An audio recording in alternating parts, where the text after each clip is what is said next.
India கூட்டணியில புதுச்சேரியினுடைய ராஜ்பவன் தொகுதி திமுகவுக்கு ஒதுக்கப்பட்டிருந்தாலோ காங்கிரஸ் சார்பில் வேட்புமனு தாக்கல் செஞ்சு வாக்கு சேகரிப்பில் ஈடுபட்டிருக்கக்கூடிய காங்கிரஸ் நிர்வாகி குமரன் கிட்ட எமது செய்தியாளர் எழில் நடத்திய நேர்காணலை பார்க்கலாம். புதுச்சேரியில் திமுக சார்பில் போட்டியிடக்கூடிய 5 தொகுதிகளில் காங்கிரஸ் கட்சி சார்பில் வேட்புமனு தாக்கல் செய்யப்பட்டுள்ளது. தற்பொழுது ராஜ்பவன் தொகுதியில் திமுக சார்பில் விக்னேஷ் கண்ணன் வேட்பாளராக அறிவிக்கப்பட்டிருந்தாலும் காங்கிரஸ் கட்சி சார்பில் வேட்புமனு தாக்கல் செய்துள்ள வழக்கறிஞர் குமரன் அவர்கள் நம்முடைய உள்ளார். அவர்களிடமே இந்த குத்து மோதல் தொடர்பாக கேட்டு நேரடியாக தெரிந்து கொள்ளலாம்.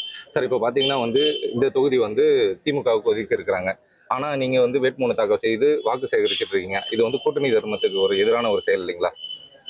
என்னை பொறுத்த வரைக்கும் காங்கிரஸ் கட்சியோட அன்போட ஆசி பெற்றோட தலைவர் ராஜீவ்காந்தி ஆசியோட புதுச்சேரி மாநில தலைவர் வைத்திலிங்க ஆசியோட படிவம் ஏ படிவம் பி உள்பட கொடுத்து அதை தேர்தல் கமிஷன் மூலிமா நாங்கள் அங்கீகரிக்கப்பட்ட வேட்பாளரை தான் நான் இன்னைக்கு போட்டியிடுறேன்.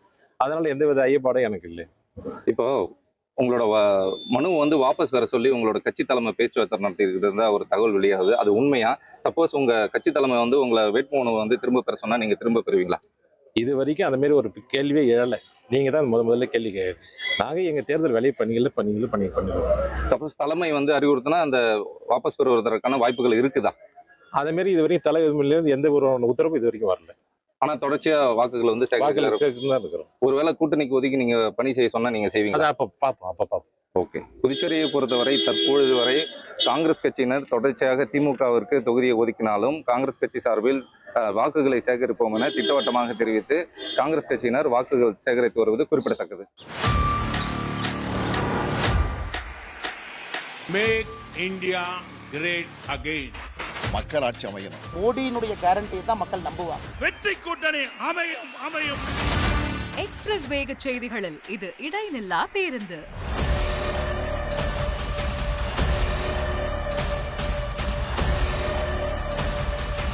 தினமும் காலை 6 முதல் 7 மணி வரை 6 மணி செய்திகள். Break free news. வரிசை கட்டி வரும் சுவாரஸ்ய செய்திகள் பிரேக்கே இல்லாமல். ரிமோட்டை மறங்க அப்டேட்டா இருங்க.